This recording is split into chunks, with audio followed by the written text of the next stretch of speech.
June 8, 2025 ఆదివారము. So ప్రస్తుతానికి అంగళ్ళ market stock ఎంత మాత్రము 2 గంటల 55 నిమిషాలు అయితే 2 గంటల 56 నిమిషాలు అయితే ప్రస్తుతానికి అయితే టైం అయితే అవుతుంది.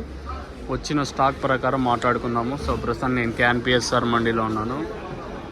సో ఓవరాల్గా ఈరోజు ఒక 15% ఎక్కువే స్టాక్ నిన్నతో పోల్చుకుంటే అంగళ్ళ మార్కెట్కి దిగుమతి పెరిగింది. ఈరోజు వచ్చేసి ఏంలే నిన్న పండుగ ప్రభావం వల్ల స్టాక్ తగ్గిందంటే. సో నిన్నతో పోల్చుకుంటే దిగుమతి ఎక్కువ ఈరోజు అంగళ్ళ మార్కెట్కి ఒక 5-15% ఎక్కువ ఈరోజు అంగళ్ళ మార్కెట్కి. సో ఇంకా దింపే మనలో వెయిటింగ్ లిస్ట్లో అయితే ఉన్నాయి. సో మీరు చూడవచ్చు దాదాపు 3-4 బండ్లు.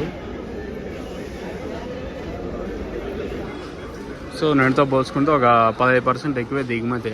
ఇంకా టైం అయితే ఉంది, ఇంకా దాదాపుగా 15 నిమిషాల దాకా అయితే ఉంది. అంత తీసుకున్నట్టయితే ఒక దాదాపుగా ఒక 10-15% వరకు ఎక్కువగానే ఉంటుంది, కానీ తక్కువ ఏమి ఉండదు ఈరోజు వచ్చేసి. మరి రేట్లు అనేది నెట్ రేట్లే ఉంటాయా లేదా నెట్ పెన్ స్పీడ్ ఉంటుందా స్లో ఉంటుందనేది చూడాలి. ప్రస్తుతానికి ఇది దిగుమతికి సంబంధించి అప్డేటు.